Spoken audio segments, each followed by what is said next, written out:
Look at your arm right now. Go ahead, really look at it. You probably see some fine hair, maybe barely visible unless you're in the right light. Now imagine that same arm covered in thick, dark fur, dense enough to keep you warm on a freezing night, protective enough to shield your skin from thorns and insects. That's what your ancestors looked like, not your great-great-grandparents. We're talking millions of years back, and somewhere along the way, we lost it. Almost all of it. Today, humans are the only primates walking around essentially naked. Chimpanzees have fur, gorillas have fur, orangutans, bonobos, every single one of our closest relatives is covered head to toe in protective hair. But us? We're bizarre. We're the weird ones. Out of over 5,000 mammal species on Earth, we're one of the very few that decided fur wasn't necessary anymore. We're in the same category as elephants, rhinos, hippos, and whales. And there's a reason those animals are hairless. They're either massive and live in hot climates, or they live in water. We're neither. So what happened? Why did we lose our fur when every other primate kept theirs? This isn't just a curiosity. This is one of the most important questions in human evolution. Because losing our fur changed everything. It changed how we hunt, how we survive heat, how we communicate, even how we think about each other. It's written into every aspect of being human, and most of us never stop to wonder about it. If you're listening to this to fall asleep, perfect. That's exactly why I make these. So maybe subscribe and tell me, where are you right now and what time is it? I love checking comments. Tokyo at 3 a.m., Chicago at midnight, London during a morning commute. It's wild how we're all here at once. The mystery of our naked skin has obsessed scientists for over a century. Charles Darwin himself was puzzled by it. He could explain why giraffes have long necks and why birds have different beak shapes, but human hairlessness? That one stumped him. He eventually settled on an idea involving sexual selection, basically that our ancestors found hairless partners more attractive. But even he wasn't entirely convinced. Since then, researchers have proposed at least a dozen different theories. Some think we lost our fur because we started running long distances in the hot African sun and needed to cool down. Others believe it happened when our ancestors spent time in and around water. Some scientists argue it was about parasites, that getting rid of fur meant getting rid of disease-carrying ticks and lice. And there are theories involving social signaling, thermoregulation, even brain development. Here's the thing. They might all be partially right. Evolution doesn't usually happen for just one reason. It's messier than that. Multiple pressures working together, each one nudging our ancestors toward less and less body hair over millions of years. But the fact remains that something dramatic happened. Something that made our ancestors different from every other primate that ever existed. Think about what that means. Our furless skin isn't just a minor detail. It's a defining feature of what makes us human. It forced us to invent clothing, which led to culture and identity. It made us sweat differently, which let us run farther than almost any animal on Earth. It exposed our skin to the sun, which changed how our bodies produce vitamin D. It made us vulnerable to cold, which pushed us to control fire. It even changed how we read each other's emotions. You can see someone blush. You can see them go pale with fear. Try doing that through a layer of thick fur. The loss of our fur is connected to nearly every major development in human evolution. And yet, for something so fundamental, we still don't have a complete answer for why it happened. The story is scattered across fossil records, genetic studies, and observations of modern primates. It's a puzzle with pieces spread across millions of years. But we're going to put those pieces together. We're going to explore what our furry ancestors actually looked like, examine every major theory about why we went bald, and discover how this one seemingly simple change rippled through human history in ways you've probably never imagined. Let's go back. Way back. 6 million years ago. Before smartphones, before civilization, before fire, before tools. Back to a time when your ancestors looked nothing like you. Because here's the thing about human evolution that nobody really talks about. For most of our history, we weren't naked. We were furry, completely covered in body hair from head to toe, just like every other primate on the planet. Picture one of your distant ancestors walking through an African forest 6 million years ago. They're about 4 feet tall, walking upright more often than their chimpanzee cousins, but still spending plenty of time in the trees. And they're covered in thick, coarse hair. Not the fine, almost invisible vellus hair that covers most of your body today. We're talking real fur. Dense enough to see from a distance, thick enough to provide actual insulation, patterned enough that individuals probably had distinctive markings. This wasn't some kind of evolutionary mistake. This was the standard primate operating system. Hair that covered every inch of skin except the palms, soles, and a few patches on the face. Hair that served dozens of critical functions that kept our ancestors alive in a world full of dangers we can barely imagine today. And we know they looked like this because of 2 types of evidence that paint an incredibly detailed picture of our hairy past. First, there's the genetic evidence. Every human alive today still carries the genes for full body hair. They're right there in your DNA. Mostly switched off, but occasionally expressing themselves in ways that remind us of our furry heritage. Men with hairy backs, women with hirsutism, children born with hypertrichosis, a rare condition where they're covered in thick body hair. These aren't genetic mistakes. They're evolutionary throwbacks, glimpses of what we all used to look like. The genes responsible for hair growth are ancient. So ancient that we share most of them with mice, dogs, and every other mammal on the planet.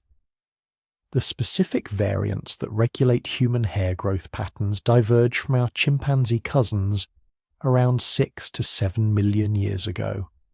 And those early variants coded for full body coverage. We know this because when scientists compare the genetic sequences responsible for hair growth across primate species, humans stand out like a sore thumb. We have all the genes for thick body hair. We just have additional regulatory sequences that suppress their expression over most of our bodies. It's like having a fully functional car sitting in your garage with the emergency brake permanently engaged. All the parts work, they're just being held back by a few extra control mechanisms that evolved relatively recently. This tells us something crucial. Hair loss in humans wasn't about losing the genes for hair. It was about evolving new switches that turned those genes off in specific locations. The second line of evidence comes from comparative anatomy. Look at a chimpanzee. I mean, really look at one. Under that dark fur, their skin is pale, almost white.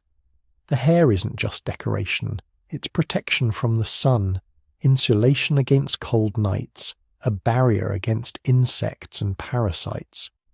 Now look at human skin color distribution. The darkest skin pigmentation appears in populations that have lived near the equator for the longest time. This is a clue, a big one. If our ancestors had kept their fur, they wouldn't have needed dark skin. The hair would have provided protection from UV radiation. The fact that populations develop dark skin after losing their hair tells us the hair loss came first, and the pigmentation adaptation came later. But what exactly did that ancestral fur do for our early ancestors? Why was it so important that every primate species kept it for millions of years? Let's start with thermoregulation. Fur is one of nature's most sophisticated climate control systems. It works both ways, keeping heat in when it's cold, keeping heat out when it's hot. Those dense layers of hair trap air close to the skin, creating an insulating barrier that moderates temperature changes. On a cold night in the African forest, when temperatures could drop to 50 degrees Fahrenheit or lower, that fur would have been the difference between comfortable sleep and dangerous hypothermia. But it wasn't just about staying warm. In the heat of the day, properly maintained fur actually helps keep you cool. The hair creates a barrier between direct sunlight and the skin, preventing solar radiation from heating the body directly. Watch a lion or a wolf in the summer. They don't lose their coats. The fur shades their skin, allowing air circulation underneath while blocking the most intense heat. Our ancestors' fur would have worked the same way. As long as they stayed in forested environments with plenty of shade and limited their activity during the hottest parts of the day, fur was a net positive. It protected them without overheating them. Then there's physical protection. Primate fur isn't soft and fluffy like a rabbit's. It's coarse, sometimes dense enough to deflect thorns, prevent insect bites, cushion minor impacts. When you're moving through thick vegetation, climbing trees with rough bark, sitting on rough ground, that layer of hair prevents countless small injuries that could lead to infections. And in a world before antibiotics, before even basic first aid, infection was a death sentence.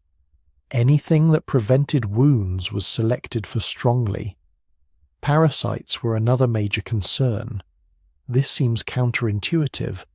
We tend to think of fur as harbouring parasites, and it can. But well-maintained primate fur actually provides a first line of defence. The hair creates a physical barrier that makes it harder for ticks, mites, and other ectoparasites to reach the skin. Modern great apes spend hours every day grooming, picking through each other's fur to remove parasites and debris. This isn't just hygienic, it's social. Grooming bonds strengthen group cohesion, establish hierarchies, maintain alliances. For our furry ancestors, that coat of hair was the foundation of their entire social system. And speaking of social systems, fur provided crucial communication functions. Primate hair isn't uniform. It forms patterns, highlights, colour variations that help individuals recognise each other. It can be raised when an animal is angry or frightened, making them look larger and more threatening. It changes texture and appearance with age, providing visible signals about an individual's maturity and health status. Chimpanzees have distinctive facial hair patterns, lighter-coloured beards, expressive eyebrow regions. Gorillas develop silver backs as they mature, a clear signal of dominance and breeding status. Our ancestors almost certainly had similar markings, hair patterns that helped them navigate complex social hierarchies without constant conflict. So when did we start losing all this functional, socially important protective body hair? The honest answer is we don't know exactly. Hair doesn't fossilize. You can't dig up a 3 million-year-old skeleton and tell whether it was furry or naked, but we can make educated guesses based on indirect evidence, and those guesses point to a surprisingly recent timeline. The earliest hominids, species like Sahelanthropus and Aurorin, who lived 6 to 7 million years ago, were almost certainly fully furred. They lived in forests, moved like other apes, faced the same environmental challenges. No reason to lose the hair. Even Australopithecus species, who lived from about 4 to 2 million years ago, probably retained most of their body hair. They were spending more time on the ground, walking upright more consistently. but they were still relatively small-bodied, still living in mixed woodland and savanna environments where fur would have been advantageous. The shift probably began somewhere between 2 and 5 million years ago with the emergence of the genus Homo. Early Homo species like Homo habilis and Homo erectus showed significant changes in body proportions. They were taller, more linear, with longer legs relative to their torsos. This is a body plan optimized for efficient walking and heat dissipation in open environments. And here's where things get interesting. When you commit to a tall, linear body plan adapted for hot, open environments, fur starts becoming a liability. The genetic evidence supports this timeline. Studies of the genes responsible for skin pigmentation suggest that dark skin evolved somewhere between 2 million and 8 million years ago. This matters because, as we mentioned earlier, dark skin only becomes necessary after you lose the protective hair. The UV radiation that pale skin under fur could safely handle becomes dangerous when that fur disappears. Natural selection would have strongly favored darker pigmentation as soon as hair loss exposed the skin to direct sunlight. By the time Homo heidelbergensis appeared around 700,000 years ago, our ancestors were probably mostly hairless. Not completely. They almost certainly retained head hair, which protected the brain from overheating and sun damage. They kept eyebrows, which channel sweat away from the eyes. They maintained eyelashes, which protect against dust and debris. They likely had some body hair, particularly in areas associated with scent glands like the armpits and groin. But the dense, primate standard body hair was gone. Our ancestors had become, by primate standards, bizarrely naked. And this transformation would change everything. Because losing our fur didn't just change how we looked, it changed how we hunted, how we regulated body temperature, how we dealt with parasites, how we signaled socially, even how we thought about clothing and shelter. Those remnants we still carry, the hair on our heads, our eyebrows, our eyelashes, the variable patterns of body hair that differ between individuals and populations. These aren't random leftovers. Each patch of hair we retain serves a specific function. Head hair protects the brain, the body's most heat-sensitive organ, from both overheating and hypothermia. Eyebrows keep salt-laden sweat from running into our eyes during exertion. Eyelashes protect against airborne particles. The hair in our armpits and groin helps disperse pheromones, chemical signals that still play a role in human attraction and social bonding. We are, in essence, strategically hairless. We lost the fur where it would have prevented effective cooling, but kept it where it served crucial protective or signaling functions. This wasn't random. This was natural selection operating with surgical precision over hundreds of thousands of years. But this raises the obvious question: why?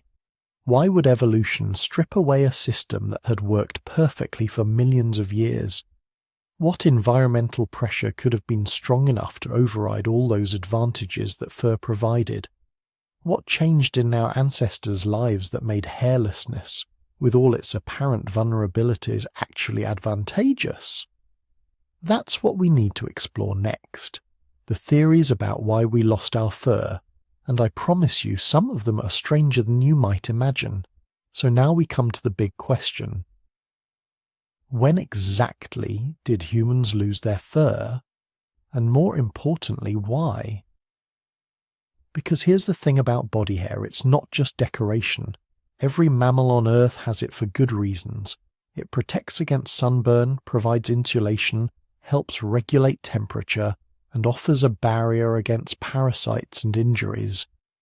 Evolution doesn't just throw away useful adaptations on a whim. Something significant had to happen to make hairlessness more advantageous than keeping our fur. And for decades, the most popular explanation has been what scientists call the Savanna Hypothesis. The story goes like this. Between 6 and 7 million years ago, our ancestors were living comfortable lives in the forests of Africa. They were covered in thick body hair, just like modern chimpanzees and gorillas. They spent their days moving through trees, eating fruits, leaves, and whatever small animals they could catch. Life was good. Then the climate changed. This wasn't a sudden catastrophe like the bottleneck we discussed earlier. This was a slow, grinding transformation that took millions of years. Africa was getting drier, forests were shrinking, and in their place vast grasslands were spreading across the continent. These weren't the tidy lawns you see in suburban neighborhoods. These were wild savannas, open territories where tall grasses waved in the hot wind, where scattered trees provided occasional shade, and where the temperature during midday could reach absolutely brutal levels. Our ancestors had a choice. They could retreat with the forests, staying in the shrinking woodland patches and competing ever more desperately for limited resources. Or they could adapt to the new environment, learning to survive in the open grasslands where no tree-dwelling ape had gone before. Some populations chose the first option. They stayed in the forests and eventually became modern chimpanzees and bonobos.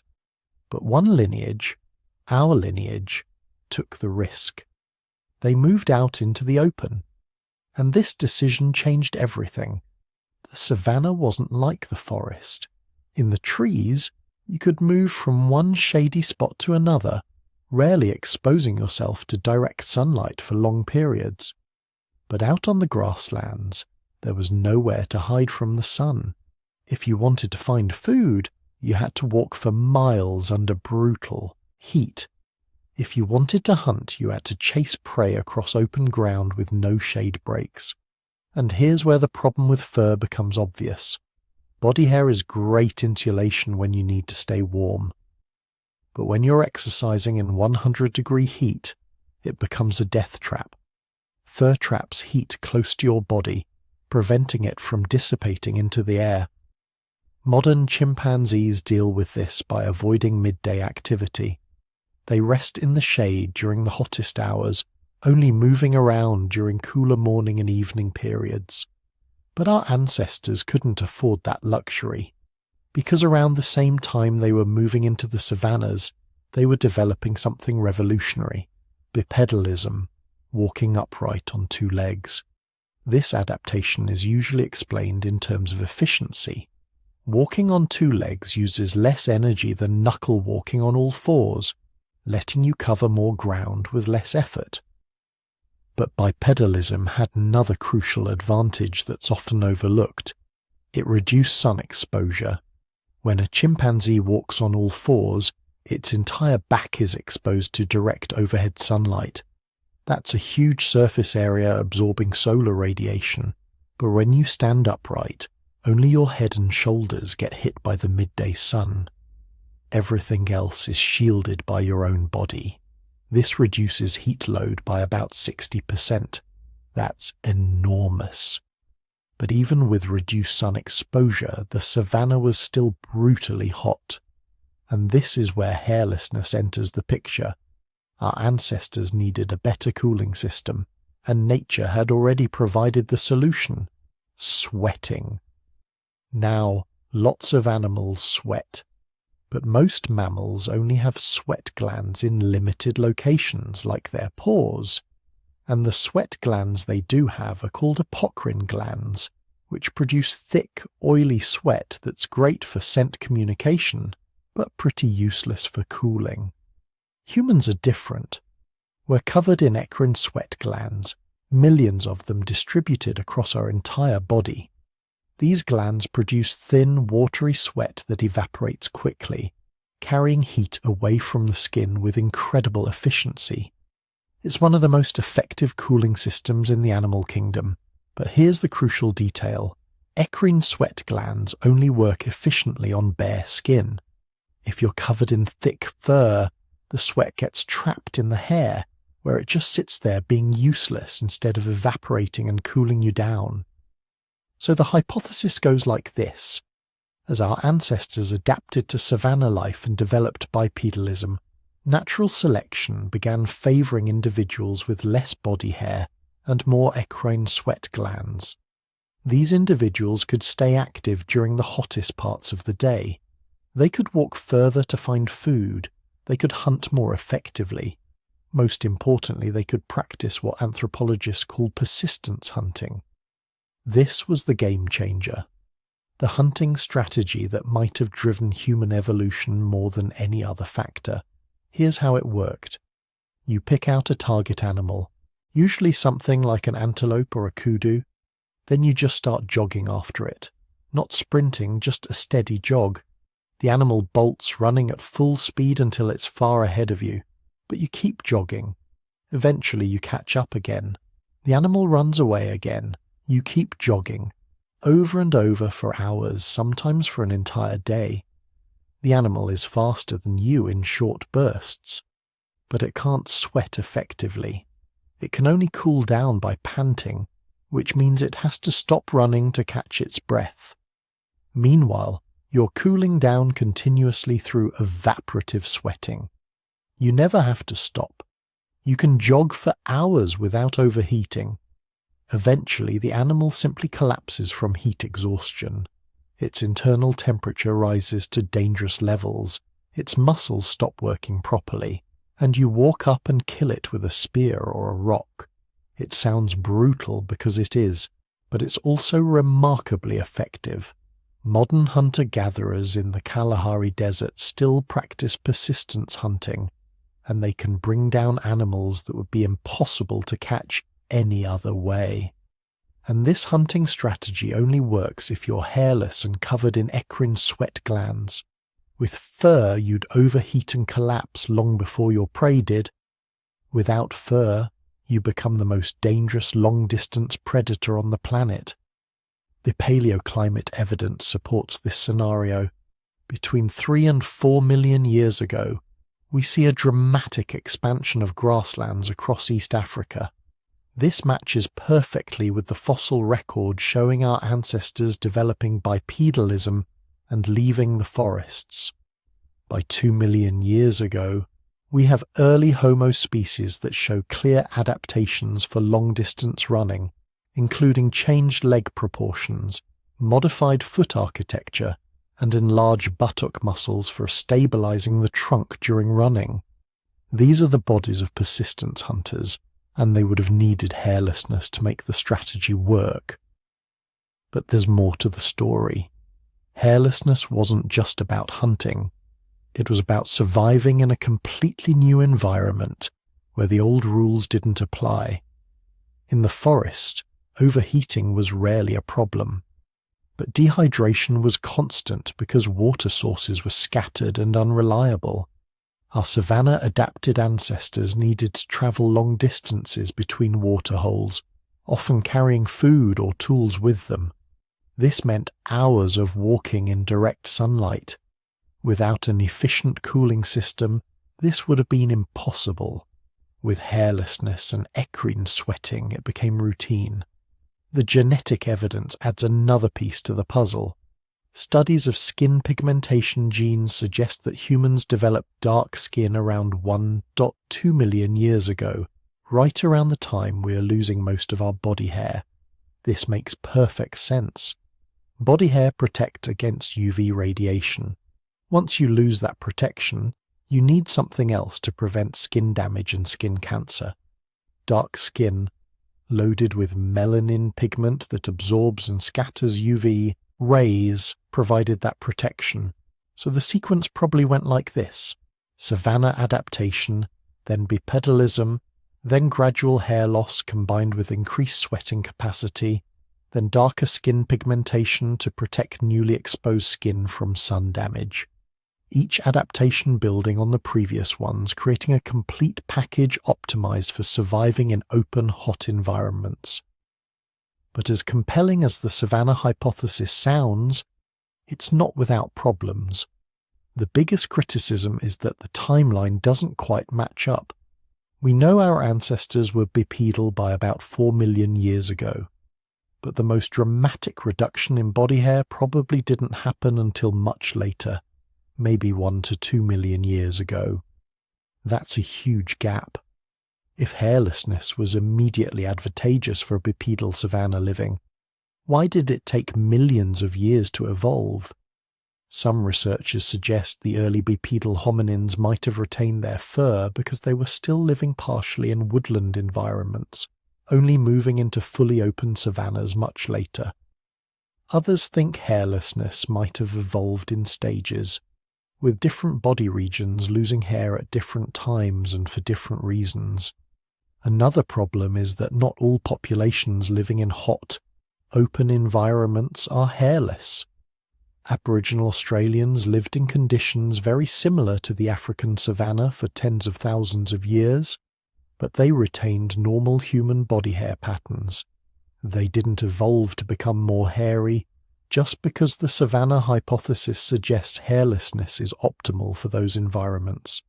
This suggests that once hairlessness evolved, it became fixed in human populations regardless of local climate conditions, which means maybe it wasn't purely about savanna adaptation after all.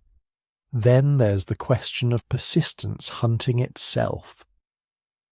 While it's true that some modern hunter-gatherers practice this technique, it's far from universal. Many successful hunting societies have never used persistence hunting at all. So maybe it wasn't as important to human evolution as the hypothesis suggests. Maybe hairlessness evolved for different reasons, and persistence hunting was just a useful side benefit that some populations figured out how to exploit. Despite these criticisms, the Savanna Hypothesis remains the most widely accepted explanation for human hairlessness. It connects multiple lines of evidence into a coherent narrative. Climate change driving habitat change favouring bipedalism creating thermal challenges selecting for hairlessness and improved sweating. Each step follows logically from the previous one, and the end result, hairless, sweating, long-distance running humans, matches exactly what we see in the fossil and genetic records. But science is never about finding one perfect explanation and calling it done. It's about testing hypotheses, identifying problems, and refining our understanding. The Savanna Hypothesis might explain much of human hairlessness, but it probably isn't the whole story. Other factors, other selective pressures, other evolutionary forces were almost certainly involved. And that's what makes this mystery so fascinating. We're not just asking why humans lost their fur. We're asking what it means to be human. How did we become this strange, hairless, sweating species that can run for hours under the blazing sun? What combination of environmental pressures and random mutations and selective advantages created something so unique in the mammalian world? The Savanna Hypothesis gives us part of the answer, but only part. The full story is more complex, more nuanced, and far more interesting than any single explanation can capture. The basic idea goes like this. Sometime between 7 and 8 million years ago, our ancestors weren't living on the African savanna. They were living along coastlines, in estuaries, spending significant time in shallow water. Not as fully aquatic creatures like dolphins or seals, but as semi-aquatic primates who waded through tidal pools, foraged for shellfish, and used water as a refuge from predators. And during this aquatic phase they lost their fur. The theory was first proposed by marine biologist Alistair Hardy in 1960, then developed extensively by writer Elaine Morgan starting in the 1970s, and from the moment it was published the scientific establishment hated it, absolutely despised it. Paleoanthropologists lined up to tear it apart, calling it speculative, unfalsifiable, based on superficial similarities rather than solid evidence. But here's the thing. Morgan and Hardy were asking legitimate questions, questions that mainstream theories struggle to answer satisfactorily. Start with the most obvious one. Why are humans the only primates without fur? Every other ape, gorillas, chimps, orangutans, they're all covered in thick body hair, but humans, we're basically naked. Now, the Savanna Hypothesis says we lost our fur to stay cool while running in open grasslands, but plenty of savanna mammals have fur. Zebras, wildebeest, lions, they all manage just fine with full coats, so why did only humans need to become naked? The Aquatic Ape Theory offers a different answer. Look at aquatic mammals, dolphins, whales, hippos, manatees. What do they all have in common? They're hairless or nearly hairless. Marine mammals lose their fur because it becomes a liability in water. Wet fur loses its insulating properties, creates drag when swimming, and traps water against the skin, causing heat loss. Far better to lose the fur entirely and develop other adaptations, like thick subcutaneous fat. And this is where the theory gets interesting, because humans are weird among primates. We have a layer of fat directly beneath our skin that's far thicker than any other ape. Chimps and gorillas are basically all muscle. Their skin sits right against their muscle tissue with minimal fat in between. But humans, even lean humans, have a significant layer of subcutaneous fat. Babies are born chubby, with fat reserves that seem excessive for a terrestrial mammal. You know what other mammals have extensive subcutaneous fat? Aquatic ones. Seals, whales, hippos. They use this fat layer for insulation in water where fur won't work. The fat provides buoyancy, helps with temperature regulation, and serves as an energy reserve during long periods of swimming or diving. Humans have exactly this adaptation, a layer of fat that seems designed for an aquatic lifestyle. Then there's breath control. Humans are the only primates who can consciously control their breathing. Chimps can't do it. Gorillas can't do it. Try to teach a chimpanzee to hold its breath or blow out a candle. It can't figure out what you want. But human babies can hold their breath underwater from birth. It's an instinctive response. You dunk a newborn in water, they automatically seal their airways and stop breathing. This is called the bradycardic response, and it's strongest in infants, exactly when it would be most useful if our ancestors were semi-aquatic. Adult humans can train themselves to hold their breath for minutes at a time. Freedivers regularly go 4, 5, even 10 minutes without breathing. This isn't normal for a terrestrial mammal, but it's completely normal for semi-aquatic ones. Otters, seals, hippos, they all have sophisticated breath control that lets them forage underwater. Humans have this ability too, which seems strange if we evolved entirely on dry land. The theory goes further. Consider our body shape. Humans have relatively long legs compared to other apes. Our legs are built for forward motion, bipedal striding. But they're also pretty good for wading through shallow water. Stand a human, a chimp, and a gorilla in chest-deep water and watch what happens. The chimp and gorilla panic, struggling to keep their heads above water. The human instinctively stands upright, walks forward, uses the water to support their body weight. It feels natural because our proportions are adapted for it. Or look at our hands. Human hands have partially webbed fingers. Not dramatically webbed like a duck's foot, but there's definitely a membrane connecting the base of each finger. Other apes don't have this. Their fingers are separate almost to the base. Why would humans have vestigial webbing if we'd never spent time in water?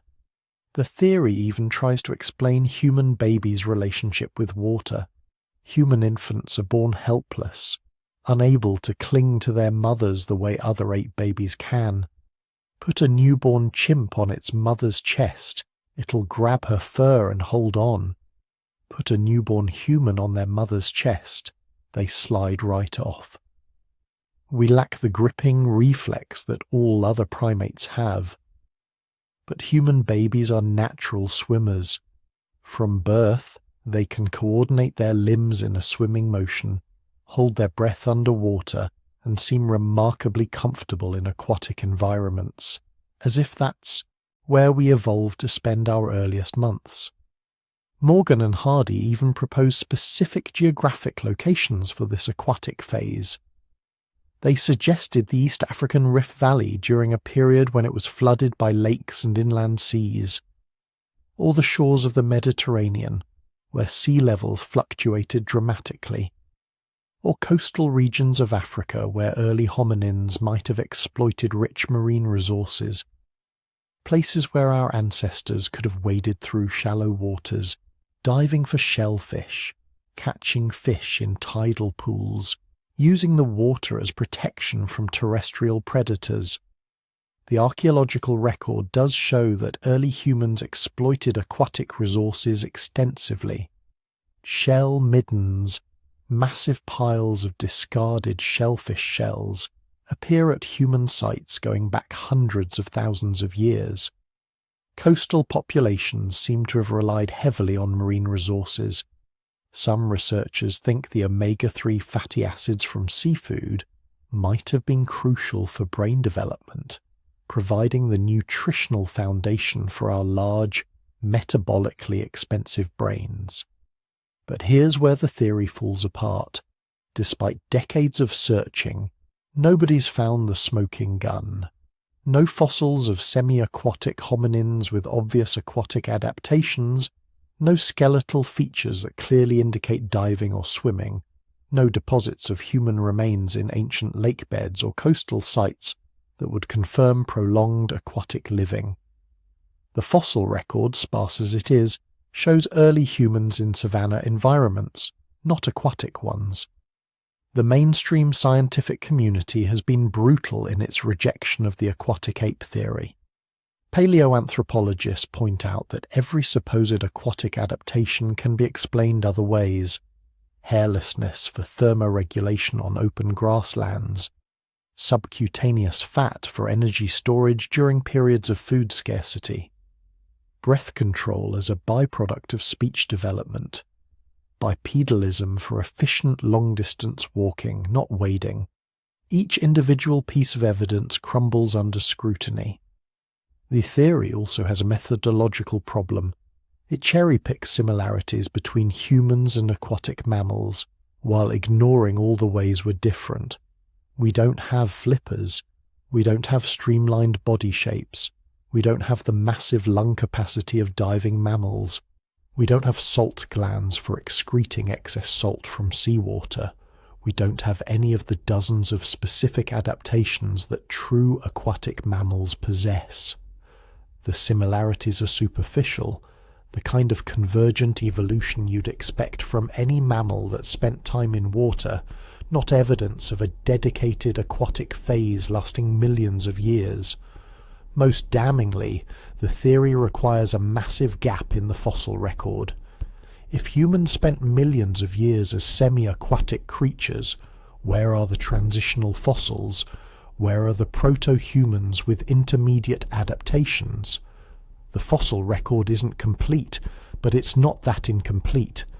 We've found fossils of early hominins in all sorts of environments. None of them show clear aquatic specializations. Yet the theory won't die.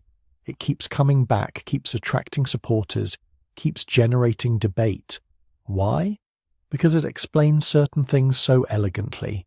The hairlessness, the fat, the breath control, the ease with which humans take to water. Babies who can swim before they can walk. Adults who can train themselves to free dive to extraordinary depths. Populations around the world who live almost amphibious lifestyles, spending hours each day in water. Maybe the truth is somewhere in the middle. Maybe our ancestors weren't fully aquatic, but they weren't fully terrestrial either. Maybe they were what ecologists call facultative aquatic animals, creatures equally comfortable on land and in water, exploiting resources from both environments. Early humans living along lake shores and coastlines, wading through shallows to gather shellfish, diving for sea urchins, catching fish in tidal pools, not spending enough time in water to become truly aquatic, but enough to lose their fur and develop some water-friendly adaptations. There's some genetic evidence for this compromised position. Studies of human populations that have lived by water for thousands of years show adaptations for diving and swimming. The Bahau people of Southeast Asia, who spend up to 5 hours a day underwater fishing, have evolved larger spleens that store oxygenated blood, allowing longer dive times. This suggests humans can adapt to aquatic lifestyles relatively quickly, and that such adaptations might have occurred repeatedly throughout our evolutionary history. So maybe the aquatic ape theory isn't entirely wrong. Maybe it's just overstated. Maybe our ancestors did spend significant time in and around water, enough to influence our evolution in subtle but important ways. Not enough to turn us into seals or dolphins, but enough to make us the only apes who can swim naturally, hold our breath consciously, and walk upright through chest-deep water without panic. The scientific community still rejects the theory in its strong form, but elements of it, the recognition that early humans exploited aquatic resources extensively, that water may have played a bigger role in our evolution than previously thought, these ideas are slowly being incorporated into mainstream thinking, not as a replacement for Savanna Hypotheses, but as a complement, a recognition that human evolution was complex, multifaceted, influenced by many environments and many selective pressures, because that's how evolution actually works.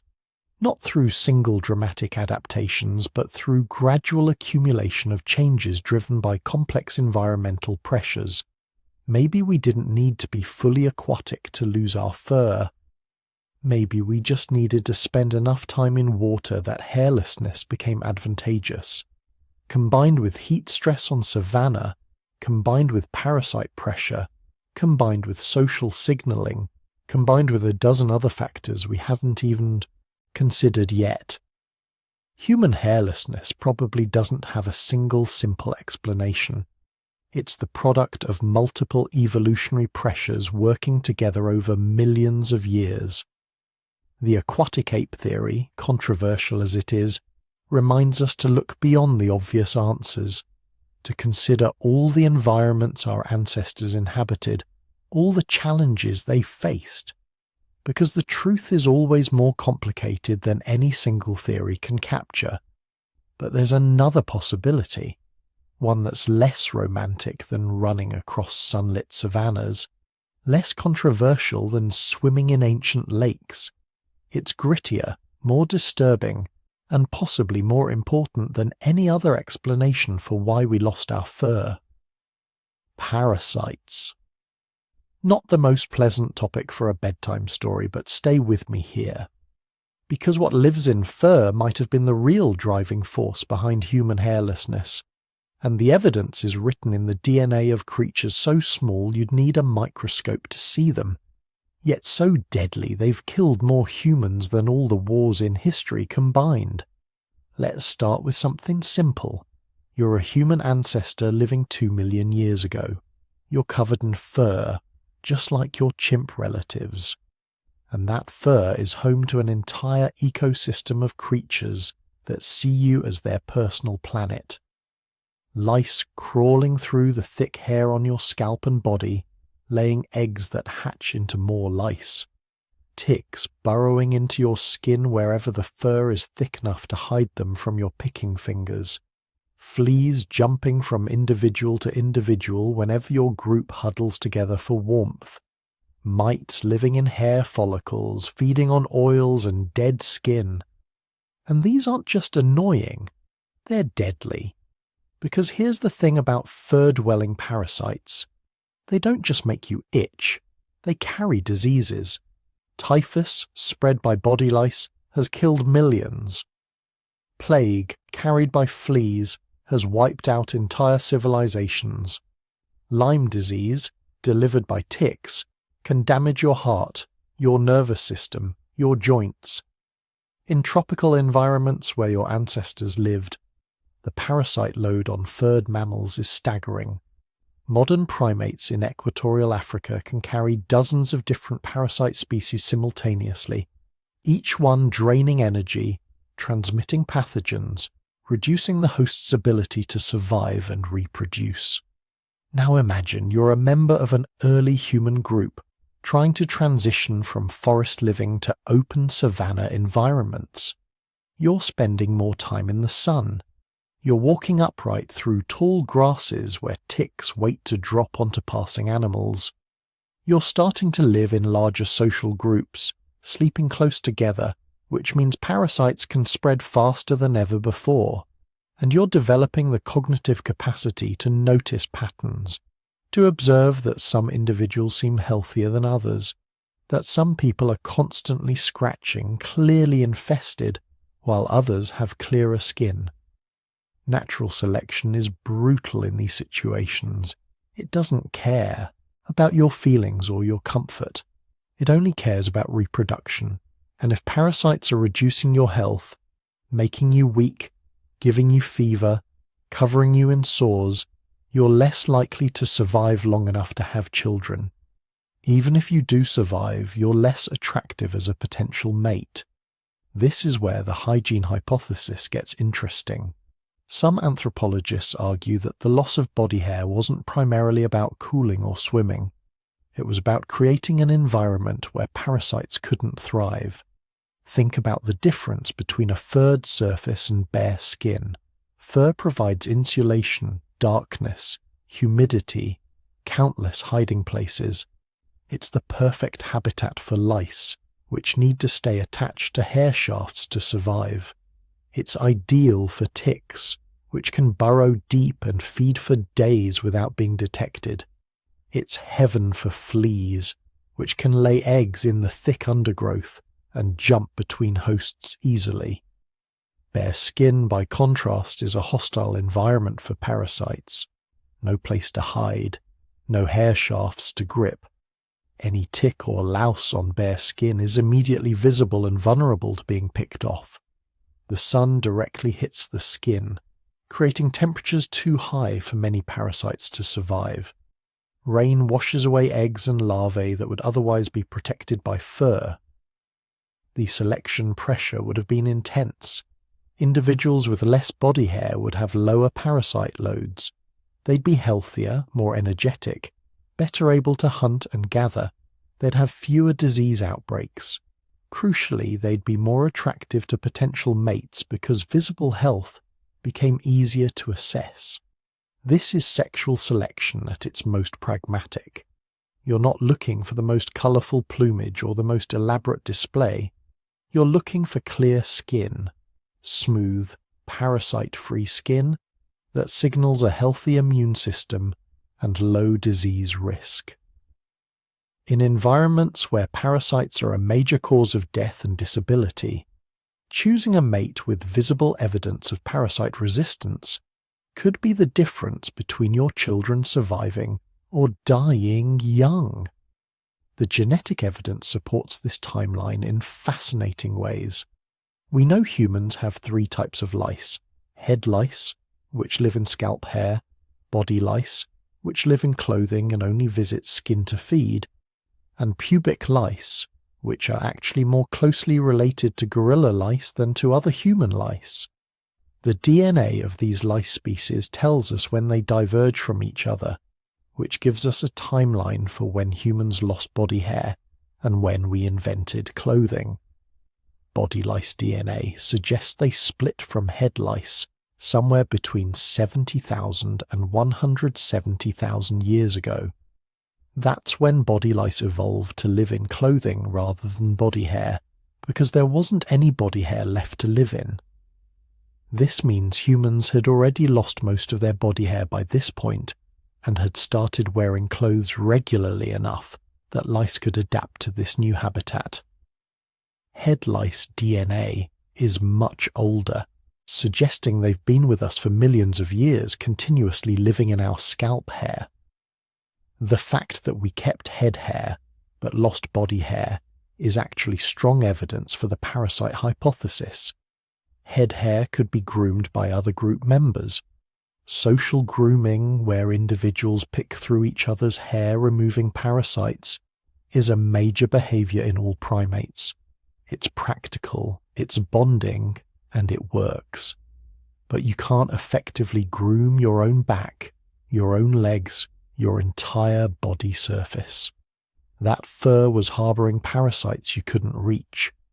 By losing body hair but keeping head hair, early humans created a situation where parasites were confined to a manageable area that could be systematically groomed while eliminating the vast habitat that had existed across the rest of the body. It's actually an elegant compromise. Keep the benefits of hair, protection from sun on the head, possibly sexual signaling, while eliminating the massive parasite burden of full-body fur. The relationship between hair loss and group living intensifies this effect. As human populations began living in larger, more permanent groups, parasite transmission became a more serious problem. When you're a small band of 15 people moving frequently, parasites have limited opportunities to spread. But when you're a group of 50 or 100 people living in the same location for months, sleeping in close proximity, sharing food and tools, parasites can spread explosively. Modern studies of parasite loads in different mammal species show clear patterns. Species that live in large social groups and have thick fur suffer much higher parasite burdens than solitary species or hairless species. Bats living in caves with thousands of individuals are absolutely covered in parasites. Prairie dogs in large colonies have high tick and flea loads. Primates living in big troops show more parasite diversity and density than solitary primates. Humans were moving in the direction of larger groups, denser populations, more social complexity. Every step toward bigger communities increased the selective pressure against body hair. Every generation, the individuals with less hair were slightly healthier. Their children survived at slightly higher rates. Over hundreds of thousands of years, this cumulative pressure stripped away the fur that our ancestors had carried for millions of years. There's even evidence that hairlessness correlates with reduced disease transmission in modern contexts. Studies comparing infection rates between body regions show that hairy areas, armpits, groin, are more prone to bacterial and fungal infections than hairless areas. The warm, moist environment created by hair provides ideal conditions for pathogens. Historical records show that soldiers who shaved body hair in tropical environments had lower rates of certain diseases than those who didn't. Of course, losing hair created new problems. Without fur, humans became vulnerable to sunburn, heat loss at night, and injuries from vegetation and insects. But these costs were apparently worth the benefits of reduced parasite load. And humans solved these new problems with technology. Clothing for warmth and protection, shelter for avoiding sun and rain, fire for warmth during cold nights, tools for processing food that might have become harder to eat without the jaw strength that often correlates with fur coverage. The parasite hypothesis also explains some puzzling details about human body hair distribution. We didn't lose all our hair. We kept significant hair in the armpits and groin, areas that coincidentally produce strong scent signals from apocrine glands. This suggests that hair in these regions might have been retained for social signaling, chemical communication that was important enough to outweigh the parasite costs. We also kept our eyelashes and eyebrows, which serve clear protective functions for our eyes. These hairs are coarse, regularly shed, and much less hospitable to parasites than the fine, dense body fur of our ancestors. They protect without harbouring the ecosystem of bugs that body fur supported, and we kept, as mentioned, our head hair, which could be long and thick. But head hair is unique. It's the one area of the body where other group members can effectively help with parasite control. Social grooming of head hair became a major bonding behaviour in human societies, something we still see echoes of in hairstyling, haircuts, and the intimacy of touching someone's hair. The timing of hair loss, probably between 1 and 2 million years ago based on genetic evidence from skin pigmentation genes, coincides with other major transitions in human evolution. This is when brain size is increasing rapidly, when tool use is becoming sophisticated, when group sizes are growing, when humans are spreading into new environments with different parasite pressures. It's possible, maybe even likely, that hair loss was part of a package of adaptations that all reinforced each other. Bigger brains needed better cooling, which hairlessness provided. Larger groups needed better parasite control, which hairlessness enabled. More sophisticated social structures benefited from visible health signals, which bare skin revealed. Better tool use allowed clothing manufacture, which compensated for the loss of fur's protective functions. None of these factors alone might have been enough to drive the evolution of hairlessness. But together, they created a situation where losing fur provided multiple simultaneous advantages. Parasites might not have been the only reason we lost our hair, but they were probably a major part of the equation, a constant, deadly evolutionary pressure that shaped our bodies in ways we're still living with today. Every time you look at your smooth arm or leg, you're seeing the result of millions of years of warfare against creatures so small you can barely see them. Creatures that once called your ancestors' fur home. Creatures that our lineage eventually evicted by burning down the house. But let's step back from the drama of bottlenecks and survival for a moment, because there's another revolution happening in the background of this story.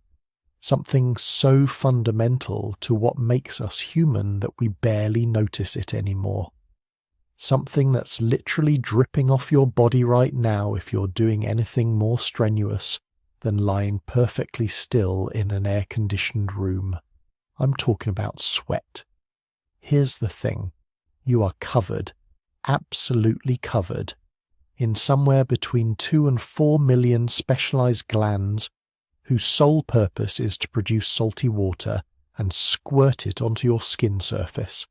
That might sound gross, but it's actually one of the most sophisticated cooling systems ever evolved by any mammal on Earth. And it only works because you're naked. Let me explain why this matters so much.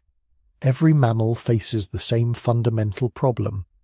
Bodies generate heat. Muscles working, hearts pumping, brains thinking, all of this produces thermal energy that has to go somewhere. For most mammals, this isn't a huge deal. They can pant, seek shade, reduce activity during the hottest parts of the day. But for the human ancestors spreading across Africa during and after the bottleneck, the heat problem was becoming critical. Because they weren't just surviving anymore, they were walking, endlessly walking, tracking game animals, searching for water, moving between seasonal food sources, and they were doing it under the African sun in the middle of the day, when every other predator had the good sense to rest in the shade. This created a metabolic crisis. Walking generates about 4 times as much heat as resting. Walking under direct sunlight adds the entire radiant heat load of the sun. Walking in pursuit of game that can run faster than you means maintaining this activity level for hours, maybe all day. Do that in a fur coat and you die. Not might die. Will die. Hypothermia, heat stroke, organ failure. Your brain cooks inside your skull before you catch anything worth eating. Evolution had a choice to make. Either humans stay hairy and accept the limitations that come with it, restricted activity periods, shorter pursuit distances, less ambitious hunting strategies, or humans lose the hair and develop something better. They developed something better. The human sweating system is genuinely extraordinary. Other mammals have sweat glands, sure, but they're usually concentrated in specific areas. Paw pads, or around the nose. They're used for traction or scent marking more than cooling. Humans are different. We have eccrine sweat glands distributed across almost every square inch of our body surface. Your forehead alone has about 200 sweat glands per square centimetre.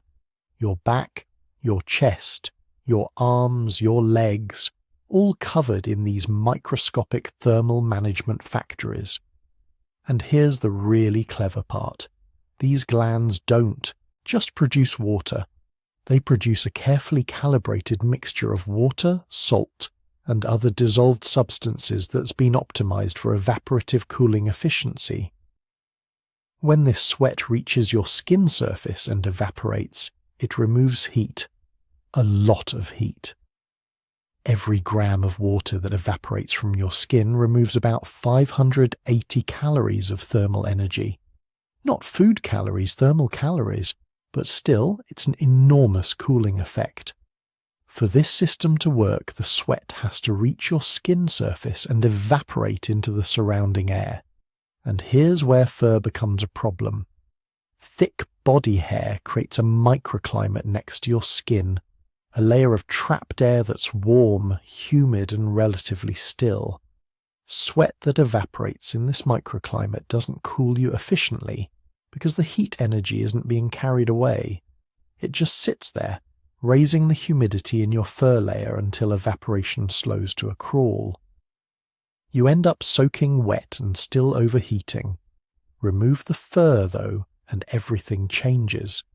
Sweat reaches bare skin.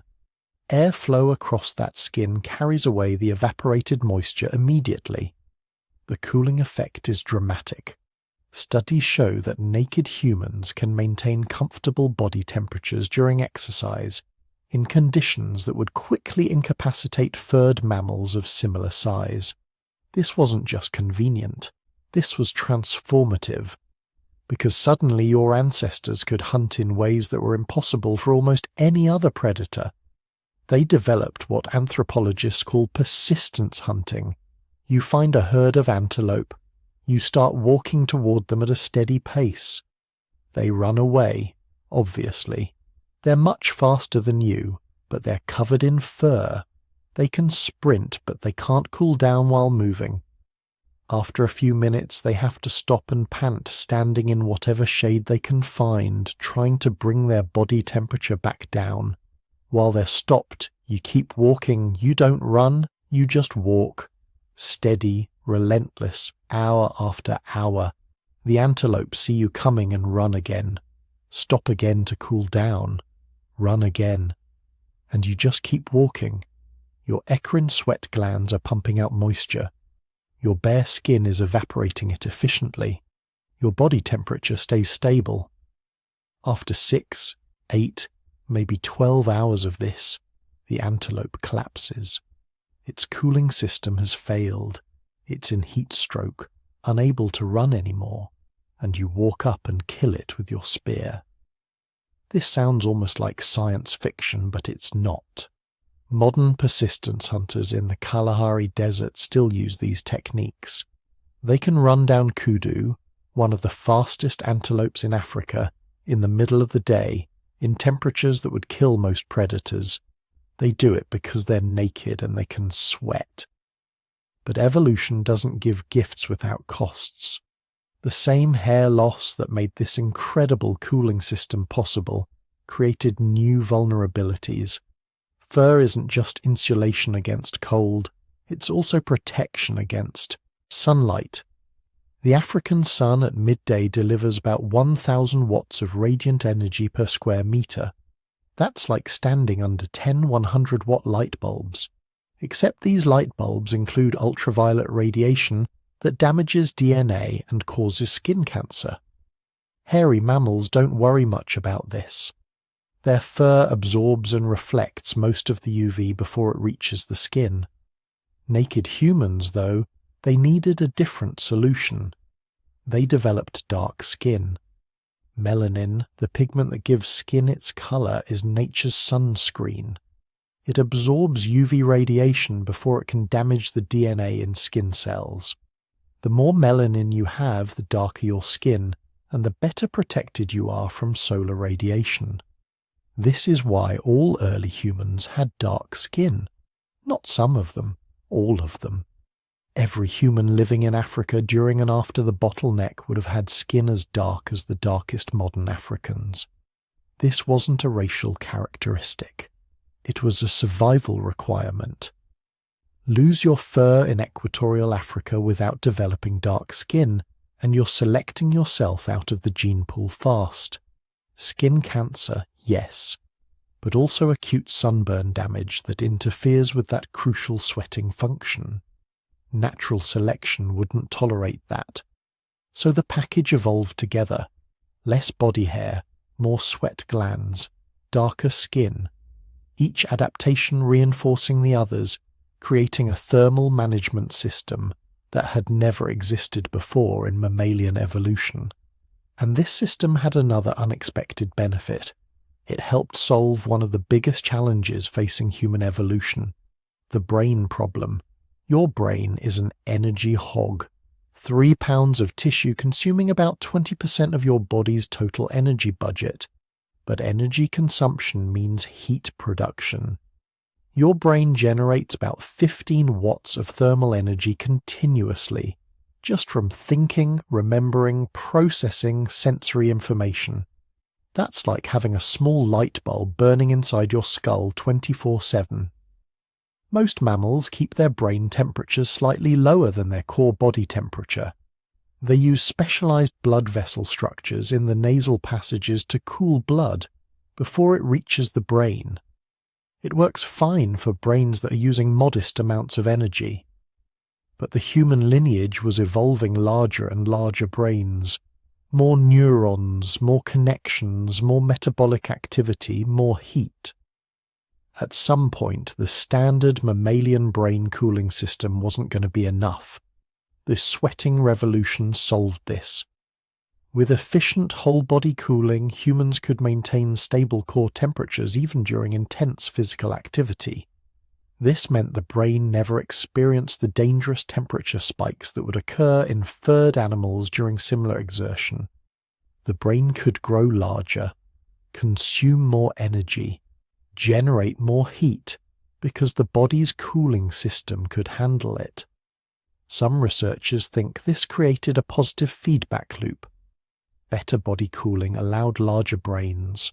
Larger brains enabled more sophisticated hunting techniques and tool use. More sophisticated hunting provided better nutrition. Better nutrition supported even larger brains, and so on, spiraling upward toward the massive brains that characterize modern humans. But there was another consequence of this sweating revolution that's often overlooked. It created new social requirements, because efficient sweating requires water, a lot of water. A human engaged in moderate activity in a hot environment can lose 2 to 3 liters of water per hour through sweating. That's catastrophic dehydration, unless you're constantly replacing the lost fluid. This meant human ancestors couldn't range far from water sources. They needed to know where every waterhole, stream and seasonal spring was located in their territory. They needed to develop water storage technologies, containers made from ostrich eggs, animal bladders, anything that could carry precious water during long hunts. They needed to cooperate, sharing knowledge about water sources, helping group members who were struggling with heat stress. The humans who survived weren't just the ones with the best sweating systems. They were the ones who were smart enough and social enough to manage the constant hydration challenge that came with those systems. And here's where the story gets really interesting. Because the sweating revolution didn't just help humans survive in hot environments, it helped them thrive in ways no other mammal could match. That persistence hunting capability I mentioned earlier, it worked anywhere prey animals had to stop and pant. Hot savannas, obviously, but also temperate grasslands during summer. Even in cooler climates, a human in pursuit could outlast furred animals during the warm parts of the day. This gave human ancestors access to resources that other predators couldn't efficiently exploit. The big cats hunted in dawn and dusk ambushes. Wild dogs hunted in coordinated sprints. But humans? Humans could hunt in the middle of the day when every other predator was resting. They could pursue prey to exhaustion over distances that no sprint predator could match. They could, quite literally, run the biggest, fastest animals on Earth into the ground through the simple application of bare skin and sweat glands. This wasn't the only reason humans lost their fur. The other theories, parasites, sexual selection, aquatic adaptations, they all probably contributed something. Evolution rarely has single causes for complex traits. But the thermoregulation revolution, this was transformative. This was the adaptation that let humans become pursuit predators despite being relatively slow and weak. This was what let human brains grow large without cooking inside their skulls. This was what forced human ancestors to develop sophisticated social systems for managing water resources. In short, this was one of the key innovations that made us human. And it only worked because we were willing to go naked into a world where every other mammal kept its fur coat on. But here's where the story gets really interesting. Because all those practical explanations, running in the heat, swimming in water, avoiding parasites, they only tell part of the story.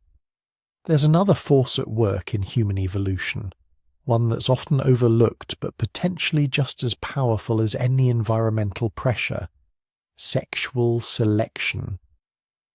The simple fact that humans choose their mates, and those choices shape the evolution of our species just as much as any climate disaster or predator threat. Think about it. You're a human living 800,000 years ago. The bottleneck has just ended. Your population is expanding. And for the first time in over 100,000 years, you actually have choices about who you reproduce with. There are enough people around that you're not just pairing up with whoever happens to be available. You can be selective. And what are you looking for? What signals tell you that a potential mate is healthy, strong, likely to produce successful offspring? In every other primate species, the answer is fur.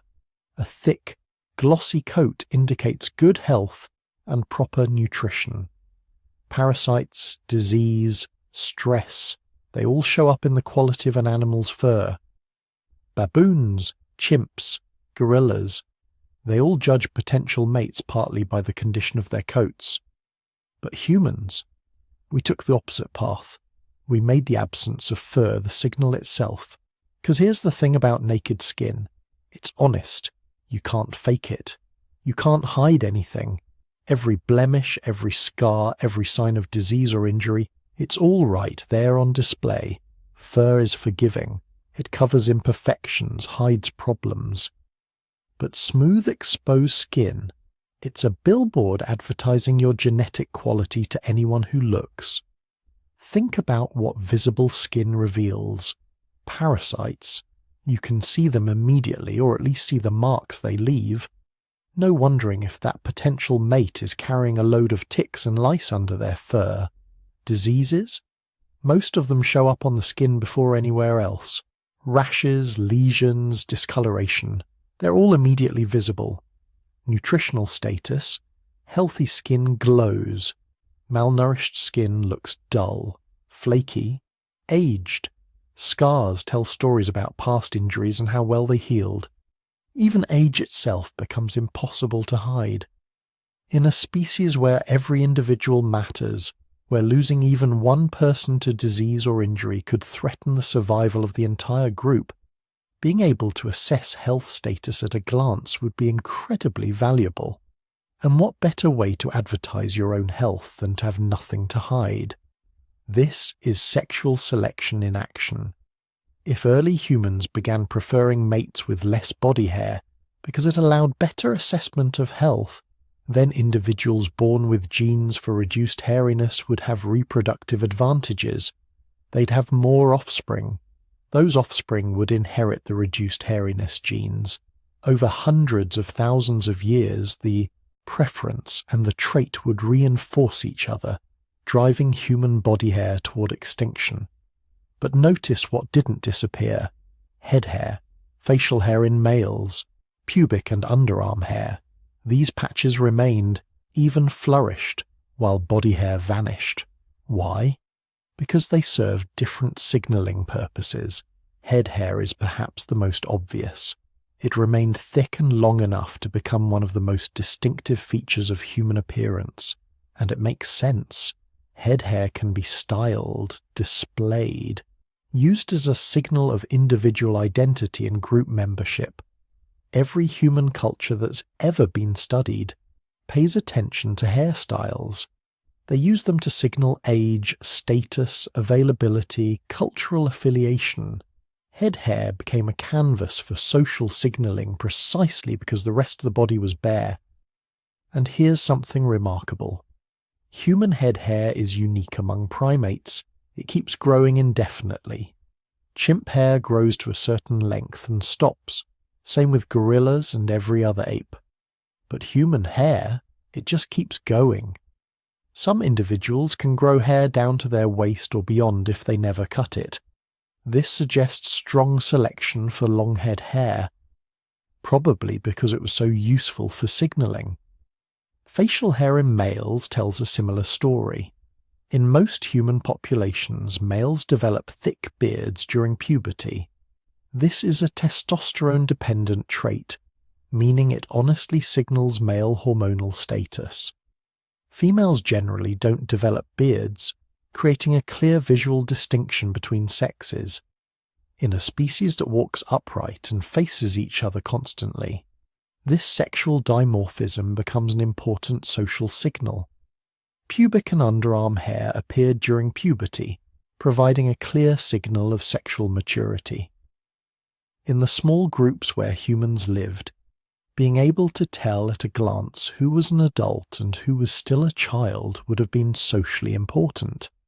These hair patches acted like biological flags saying, "I'm ready to reproduce." But the retention of hair in specific areas created something else, something that would prove crucial to human social evolution. Contrast. Patches of hair against mostly bare skin drew attention to specific body regions. The face, framed by head hair and marked by facial hair in males.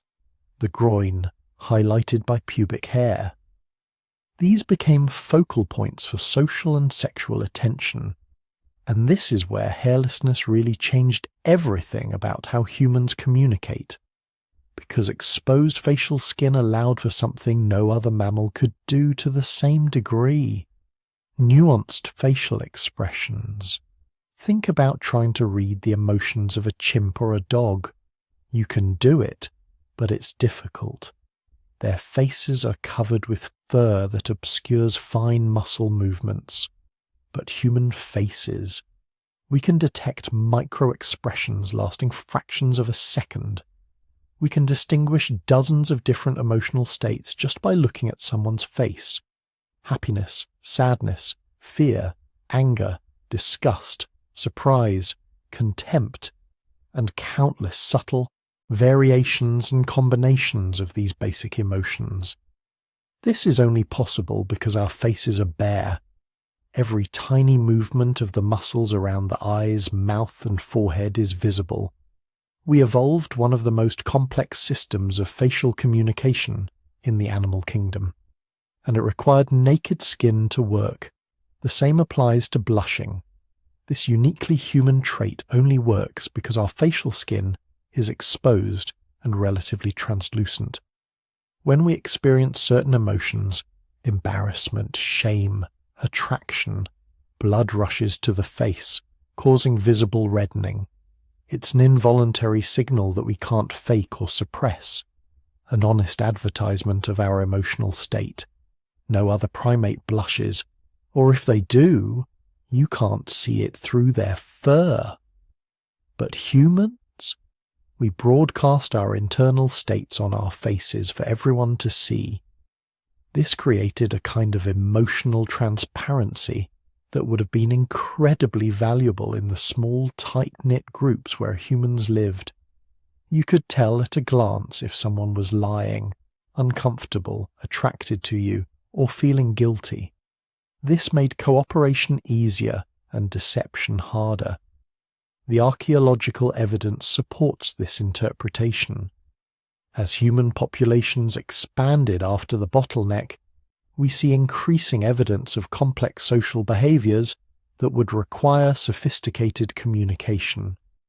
The trade networks, the standardized tool production, the coordinated hunting strategies, all of this would have been easier with enhanced facial communication.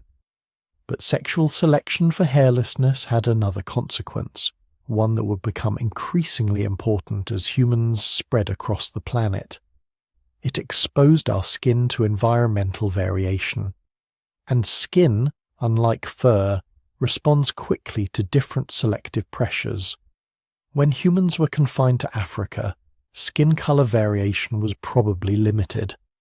Dark skin, rich in melanin, protected against the intense UV radiation at equatorial latitudes. But as populations moved into Europe and Asia after the bottleneck, they encountered very different sunlight conditions. Less intense UV, particularly in northern latitudes where winters are long and dark. Dark skin in these environments became a disadvantage. Because skin doesn't just need protection from UV radiation, it needs to synthesize vitamin D, and that requires UV exposure.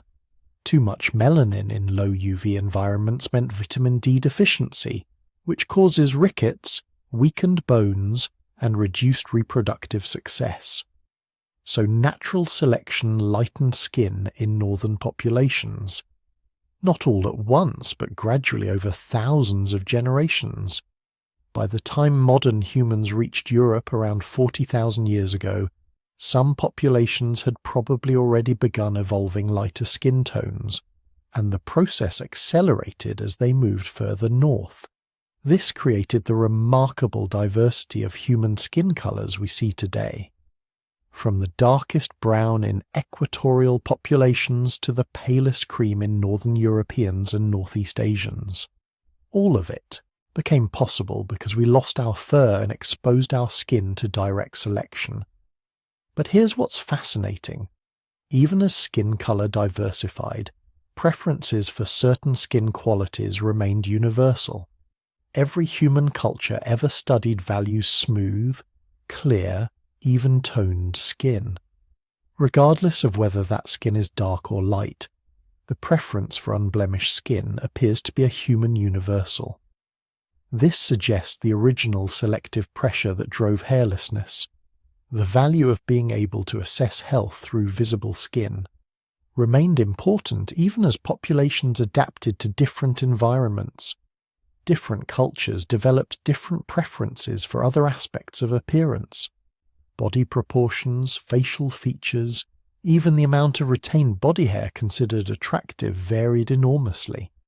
Some cultures prized hairlessness and developed elaborate hair removal practices. Others valued body hair as a sign of masculinity and strength. But the underlying ability to see skin, to read health and emotion on its surface, that remained universal. And this brings us back to the original question. Why did humans lose their fur? The answer isn't simple. It wasn't just one pressure, one selection event. It was multiple forces acting together. Thermoregulation for persistence hunting, parasite reduction in the tropics, enhanced tactile sensitivity, better swimming ability in some populations. But running through all of it, amplifying every other pressure, was sexual selection. The simple fact that humans chose mates based partly on visible signs of health and genetic quality. And the most honest signal you can give is your skin. Exposed, vulnerable, impossible to fake. We made ourselves naked because it made us visible, and in the desperate world after the bottleneck, when every breeding decision mattered, when every individual was precious, that visibility was worth the cost. Human hairlessness became a feature, not a bug, a signal, not a vulnerability. And in choosing mates with less fur, generation after generation, we created ourselves. Naked, expressive, our emotions and health written on our skin for anyone to read. We became the communicating ape, the social ape, the ape that could look at another individual and know instantly what they were feeling and whether they were healthy enough to bet your genetic future on. That's the power of sexual selection. That's how mate choice shapes evolution just as surely as any environmental pressure. We didn't just lose our fur to survive. We lost it to communicate, to signal, to advertise ourselves in a world where being seen meant being chosen, and being chosen meant everything. Now here's where things get really interesting. Because losing fur isn't like losing weight or getting a tan. You can't just decide one day that you don't want hair anymore and have it fall off. Hair is encoded in your DNA, written into the instruction manual that builds your body from a single fertilized cell. To go from a furry ape to a mostly naked human required specific genetic changes, mutations that had to happen, spread through populations, and eventually become fixed in the entire species. And scientists have actually identified some of these mutations. They've found the exact genetic changes that made us naked. Let's start with the basics. Hair growth is controlled by a complex network of genes, but a few key players do most of the heavy lifting. The gene HR, which stands for hairless, controls the transition between different phases of hair growth. When HR is working normally, it keeps hair follicles cycling through growth and rest phases, producing the thick terminal hairs that cover most mammals. But in humans, something changed. Comparative genomic studies, where scientists line up the DNA of different species and look for differences, have found several mutations in the human version of HR. These mutations don't eliminate the gene entirely. That would be lethal, causing severe developmental problems. Instead, they modify how the gene functions, reducing its activity in most parts of the body. The result? Hair follicles that produce vellus hairs instead of terminal hairs. The thin, fine, almost invisible hairs that cover most of your body. The evolutionary compromise between being completely bald and being fully furred. But HR isn't working alone. Another crucial gene is FGF5, fibroblast growth factor 5. This gene determines how long hair can grow before the follicle enters its resting phase. In mice with broken FGF5 genes, hair just keeps growing and growing, creating these weird long-haired mutants that look like tiny Afghan hounds. In humans, FGF5 works normally in certain areas like your scalp, which is why hair on your head can grow several feet long if you never cut it. But in other areas, the gene has been modified or its expression has been reduced, limiting hair length to barely visible fuzz. Then there's EDA, a gene that controls the density and thickness of hair follicles. Different versions of this gene create different hair textures across human populations. East Asians, for instance, tend to have a specific variant of EDA that produces thicker individual hairs but fewer total follicles. This variant arose fairly recently in evolutionary terms, probably within the last 30,000 years, showing that human hairlessness is still evolving, still being refined by natural selection. What's fascinating is that when scientists use molecular clock analysis, Looking at how many mutations have accumulated and calculating backward to estimate when changes occurred, they get a timeline that matches perfectly with the other evidence for human hair loss. The key mutations in HR appear to have become widespread around 1.2 million years ago, give or take a few 100,000 years, which in evolutionary terms is pretty precise. This is right around the time the fossil record suggests our ancestors were losing their fur, right around the time the climate was forcing populations into situations where hairlessness would be advantageous. But losing hair created an immediate problem, deadly serious problem. Without fur, human skin was suddenly exposed to something it had never dealt with before. Direct sunlight, intense, unfiltered ultraviolet radiation that could cause sunburn, skin cancer, and destroy folate, a crucial vitamin needed for DNA synthesis and fetal development. The solution came through another set of genetic changes, mutations in genes that control skin pigmentation. The key gene here is MC1R, melanocortin 1 receptor. This gene determines how much melanin, dark protective pigment, your skin cells produce. In our furry ancestors, MC1R didn't need to be particularly active. The fur provided protection from UV radiation, so skin color didn't matter much. You could have pale skin under dark fur and survive just fine. But once the fur was gone, pale skin in equatorial Africa became a death sentence. Severe sunburn, yes, but more importantly, UV radiation breaks down folate in the bloodstream. Low folate levels cause neural tube defects in developing fetuses, leading to miscarriages and birth defects. Any individual with a pale skin mutation would have lower reproductive success. Their babies would be less likely to survive. So natural selection acted fast. Within probably just a few thousand generations, the human populations remaining in Africa had evolved very dark skin. Not just a tan, actual genetic changes that made their skin cells produce massive amounts of melanin. The MC1R gene in African populations shows evidence of strong positive selection, meaning individuals with dark skin variants were significantly more likely to survive and reproduce than those without. But here's where the story gets complicated. Because modern human populations show tremendous variation in skin color, from the darkest possible shades in parts of Africa and Melanesia to the palest complexions in Northern Europe. This variation tells us something important. The evolution of hairlessness and the evolution of skin color happened in stages, not all at once. When our ancestors first lost their fur in Africa, they evolved dark skin as protection. But as human populations later migrated out of Africa into Europe and Asia, they encountered environments with much less intense sunlight. Suddenly, dark skin became a disadvantage. You need some UV radiation to hit your skin to produce vitamin D. Without enough vitamin D, you get rickets, bone deformities, problems with calcium metabolism.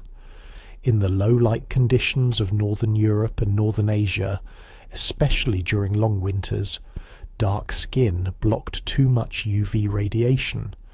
People couldn't produce enough vitamin D, so populations that migrated north evolved lighter skin.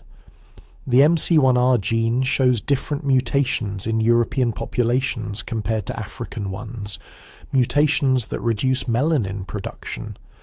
Interestingly, East Asian populations evolved light skin through different genetic changes, mutations in different genes entirely. This is convergent evolution, multiple populations independently solving the same problem through different genetic routes. It suggests that the selection pressure for appropriate skin color in different environments was incredibly strong enough to drive rapid evolution in multiple populations simultaneously. The molecular clock data suggest these skin color adaptations happened fairly recently. The variants associated with pale skin in Europeans probably emerged within the last 30,000 to 50,000 years. Some researchers think it might have happened even more recently, possibly as late as 10,000 years ago, accelerated by the adoption of agriculture, which provided a diet lower in vitamin D than the hunting and gathering lifestyle. But we're getting ahead of ourselves. The key point is that losing hair required a cascade of genetic changes. First mutations that reduced hair growth, then mutations that adjusted skin pigmentation to match local UV radiation levels. And the genetic changes didn't stop there. Remember how humans retain terminal hair in certain areas. Your scalp, armpits, groin, and for men, facial hair and chest hair. Why? What makes these areas special? The answer is in gene expression patterns. The genes for hair growth are still present everywhere in your body. Every skin cell has the complete instruction manual, but different genes get turned on and off in different locations, controlled by regulatory sequences that act like molecular switches. In areas where humans retained thick hair, those regulatory switches kept the hair growth genes fully active. On your scalp, this probably relates to thermoregulation, protecting your brain from overheating and preventing heat loss in cold conditions. In your armpits and groin, the retained hair serves a different function. These areas contain specialized sweat glands, apocrine glands that produce the thicker, odor-causing secretions involved in scent signaling. The hair in these regions helps disperse those scents, broadcasting chemical signals about your age, sex, and reproductive status. The genetic changes that made humans mostly hairless apparently left these regions alone, possibly because the social signaling functions were important enough that natural selection preserved them. Facial hair in men is particularly interesting because it's controlled by sex hormones, specifically testosterone. The genes are the same in men and women, but testosterone activates additional regulatory switches during puberty in males, causing thicker, darker hair growth on the face, chest, and other areas.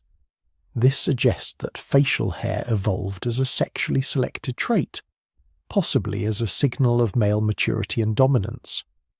The genetic basis for this involves androgen receptor genes that respond to testosterone by activating hair growth programs in specific regions. Modern human populations show significant variation in body hair, and that variation is genetically determined. Some populations are relatively hairy, others quite smooth. Mediterranean populations, for instance, tend to have more body hair than East Asian populations. This reflects different selection pressures and different evolutionary histories. In colder climates, where humans wore more clothing, there might have been reduced selection pressure for complete hairlessness, allowing some populations to retain more body hair. In hotter climates, the advantages of efficient sweating might have driven more complete hair loss. What's really remarkable is how fast all these changes happened. From the first mutations in hair growth genes around 1.2 million years ago to the diversification of skin color and body hair patterns in different populations over the last 100,000 years, human hairlessness evolved in what amounts to an evolutionary eye blink. This tells us that the selection pressures must have been enormous. Individuals with the right mutations for their environment had significantly better survival and reproductive success than those without. Natural selection was operating at maximum intensity, rapidly reshaping the human body to meet new challenges, and we can see this rapid evolution in our genomes today. When geneticists look at the patterns of variation in hair and skin pigmentation genes, they find signatures of recent selection. Long stretches of DNA with very little variation, indicating that particular gene variants swept through populations so fast that neighboring DNA sequences got carried along unchanged. This is the genetic fingerprint of evolution in action, proof that human hairlessness wasn't some gradual drift, but an active response to intense environmental pressures. The story written in our DNA is clear. Our ancestors lost their fur through specific, identifiable genetic changes. Those changes created new vulnerabilities that required additional adaptations, and the entire process was shaped by natural selection, operating across hundreds of thousands of years and millions of individual lives.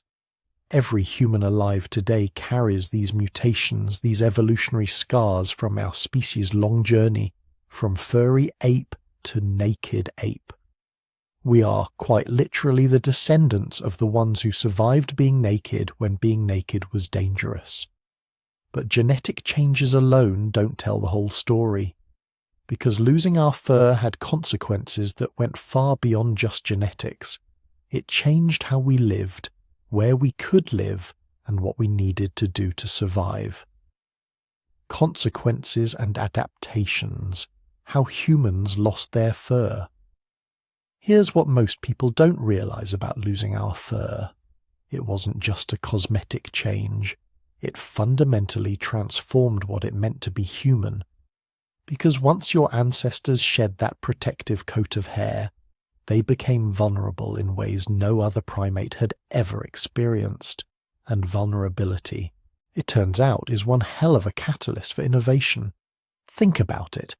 A chimpanzee can sleep under a tree when it rains and wake up uncomfortable but alive. Try that as a naked human in a temperate climate, and you're looking at hypothermia by morning. A gorilla can trek through thorny undergrowth without a second thought. You, with your exposed skin, would be torn to ribbons within minutes. Other primates can handle temperature swings of 30 or 40 degrees without much difficulty. You need shelter, fire, and clothing just to survive a typical spring day in most of Europe or Asia. So here's the question.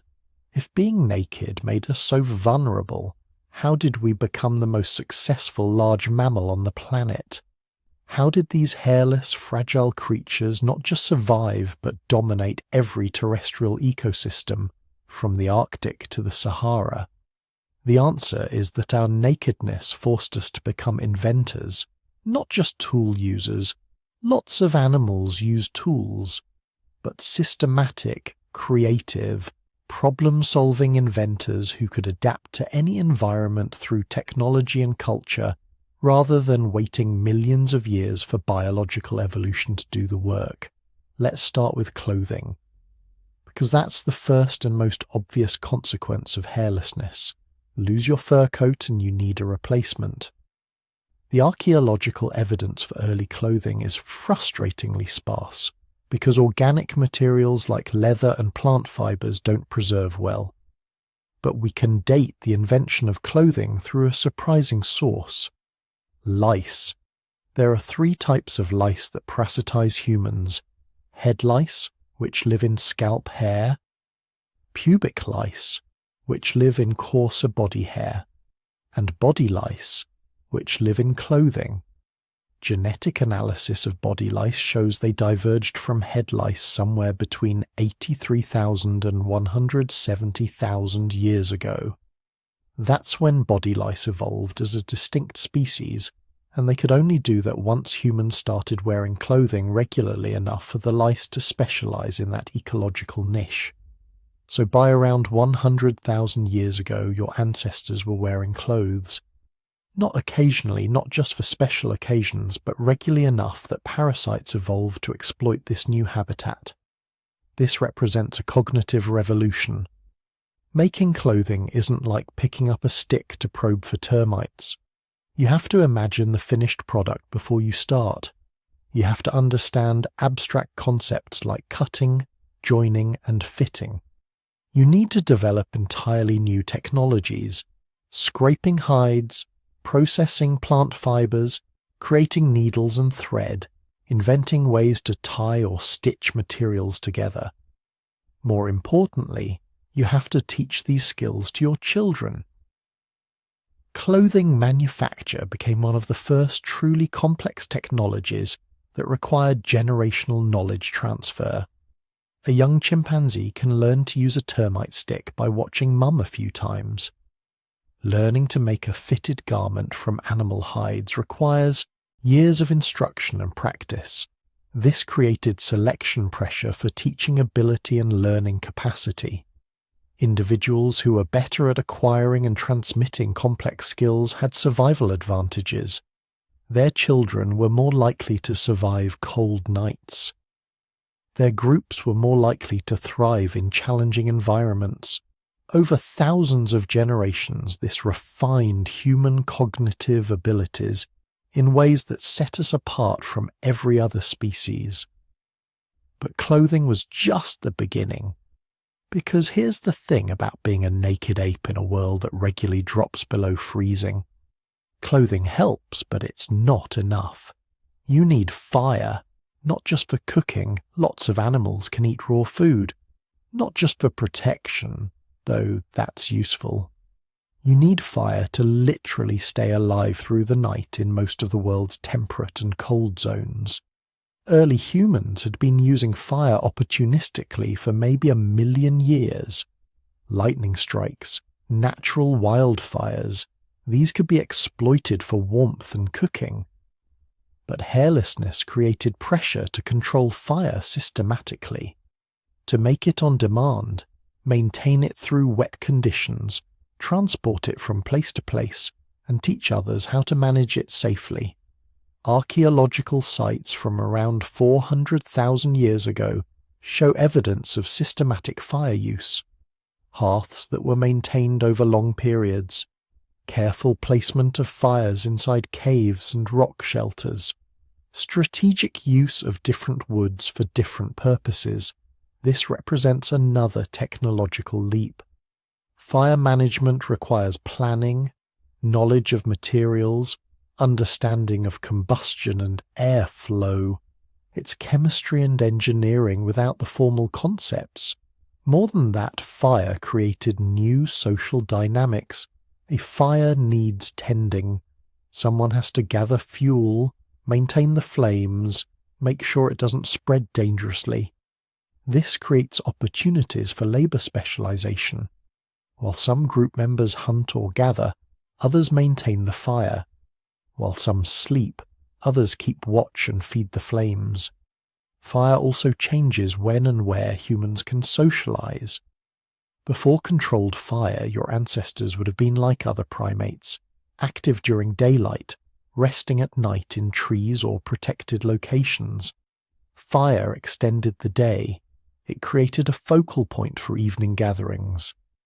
Anthropologists think this is when storytelling evolved, when elder knowledge began to be systematically transmitted through narratives told around the fire. The technology that we needed because we lost our fur became the centerpiece of human cultural evolution. And then there's shelter. Furred animals can sleep rough most nights without serious consequences.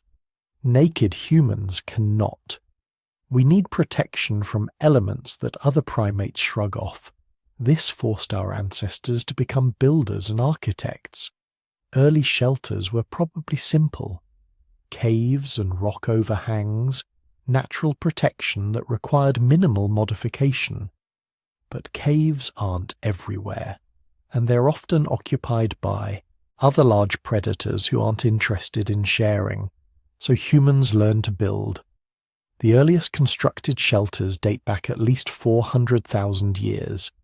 Circles of stones that probably anchored wooden frames covered with hides or vegetation. These aren't impressive by modern standards, but they represent something revolutionary. The ability to create artificial environments, to modify your surroundings rather than just adapting to them.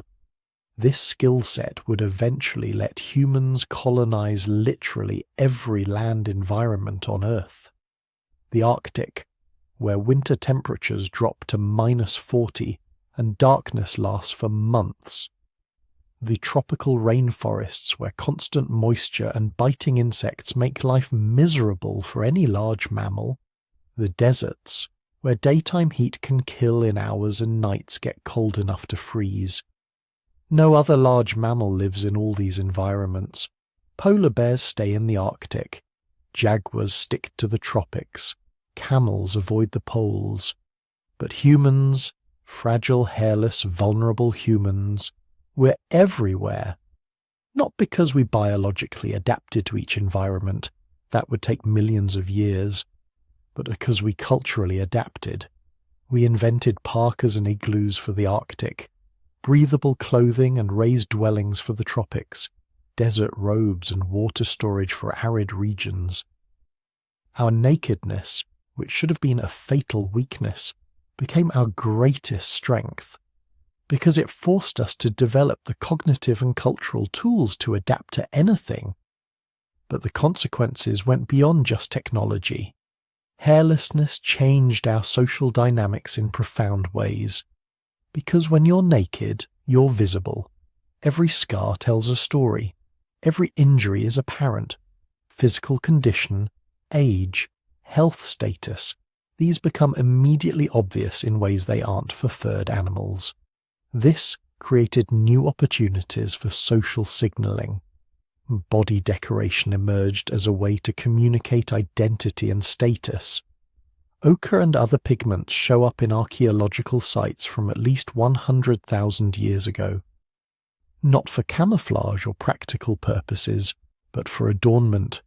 Humans were painting themselves, creating visual markers of group membership, individual identity, and social status.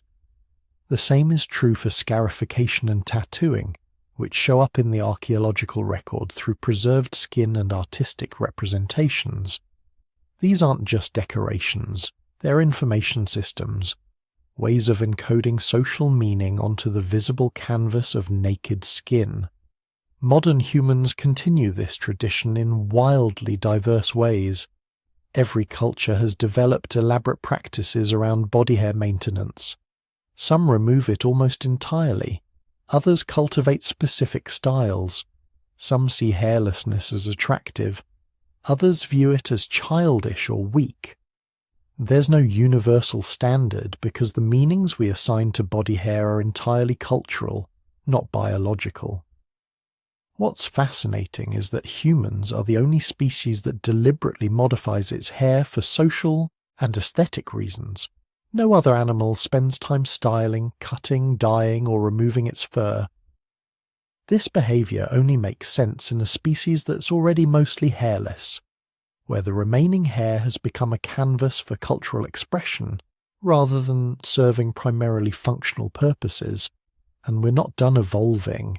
Evolutionary biologists who study human morphology have some interesting predictions about where we're heading. Because here's the thing about body hair, we're still losing it. Modern humans have less body hair than humans did 10,000 years ago, and that trend seems likely to continue. Why? Because we've created artificial environments, climate-controlled buildings, protective clothing, central heating and air conditioning. Natural selection for body hair has essentially stopped in modern technological societies. There's no survival advantage to having more body hair when you live in a house and wear clothes. There's also no significant disadvantage to having less, so what happens is genetic drift. Random mutations that reduce body hair don't get selected out because they don't affect survival or reproduction. Over thousands of generations, these mutations accumulate. Some models suggest that in another 100,000 years, humans might have even less body hair than we do now. Perhaps retaining only eyebrows, eyelashes, and scalp hair, which still serve clear protective functions. But here's what's truly remarkable. None of this matters for human survival anymore. Whether we have more body hair or less, whether we keep our remaining hair or lose it entirely, it won't affect our ability to thrive on this planet, because we long ago transcended the biological constraints that limit other species. We lost our fur and had to invent clothing. That made us inventors. We needed fire and had to control it. That made us engineers. We required shelter and had to build it. That made us architects. Every vulnerability that came from our nakedness forced us to develop new capabilities, new technologies, new social systems, new ways of understanding and manipulating the world around us. And that's the real consequence of hairlessness. It didn't just change what we looked like, it changed what we were capable of becoming. It transformed us from just another African ape into something unprecedented. A species that could adapt to any environment not through evolution, but through innovation. A species that could colonize an entire planet, not by developing specialized biology for each habitat, but by developing the cognitive tools to create specialized solutions for each challenge. We are naked because our ancestors needed to run down prey under the African sun, or because they spent time in the water, or because they needed to avoid parasites, or because sexual selection favored it. Probably all of these reasons played some role. But we are human, truly human, because being naked forced us to become something more than our biology. Something that could survive through creativity rather than adaptation, through culture rather than evolution, through innovation rather than instinct. That's the legacy of hairlessness, not just the strange appearance it gives us, but the extraordinary capabilities it forced us to develop, the technologies, the social structures, the cognitive abilities that make us unlike any other creature that has ever lived on this planet. We lost our fur, and in losing it, we gained the world. So here's where we end up after following the trail of our missing fur across millions of years of evolutionary history, with a simple but profound realization. There was no single moment when humans lost their hair, no dramatic mutation, no sudden evolutionary leap, just layer upon layer of evolutionary pressures, each one pushing our ancestors toward increasingly bare skin. The Savanna Hypothesis, running under the brutal African sun, needing to dump heat faster than any other mammal. The Aquatic Ape Theory, maybe spending enough time in water that fur became a liability rather than an asset. The parasite problem, every louse, every tick, every disease carrying insect providing natural selection with another reason to favor hairless individuals. Sexual selection. Smooth skin becoming a signal of health, youth, attractiveness. Social signaling.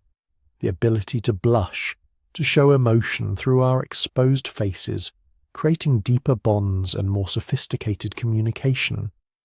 None of these explanations alone is sufficient, but together they paint a picture of evolutionary forces converging on the same solution. Hair had to go, and when it did, everything changed. Because here's the thing about losing our fur. It wasn't just a cosmetic change. It was a cascade that shaped nearly everything that makes us human. Without hair, we needed clothing. The development of clothing required planning, tool-making, abstract reasoning. It pushed our ancestors to think ahead, to prepare for future needs. Without fur's protection, we needed shelter. Not just temporary sleeping spots, but constructed spaces that required cooperation and innovation to build. Without hair to provide insulation, we needed fire. Mastering fire meant mastering one of nature's most dangerous forces. It meant developing the cognitive capacity to maintain and control something that could easily kill you. The thermoregulation problem forced us to become the planet's best endurance athletes. That shaped our entire body plan. Long legs, narrow hips, specialized foot architecture. The need to cool our overheating brains during persistence hunts drove selection for more efficient neural structures. Bigger brains, but also better organized, more energy efficient. And the social aspects of hairlessness, the ability to read emotions on bare faces, to signal through blushing and complexion changes that laid groundwork for the sophisticated social systems that would eventually let us build civilizations. We are naked apes, and that nakedness connects to language, tool use, art, culture, everything that separates us from our closest primate relatives. All of it traces back, at least in part, to those first ancestors who started losing their fur under the African sun millions of years ago. The ones who discovered that bare skin could be an advantage if you were smart enough and social enough to work around its vulnerabilities.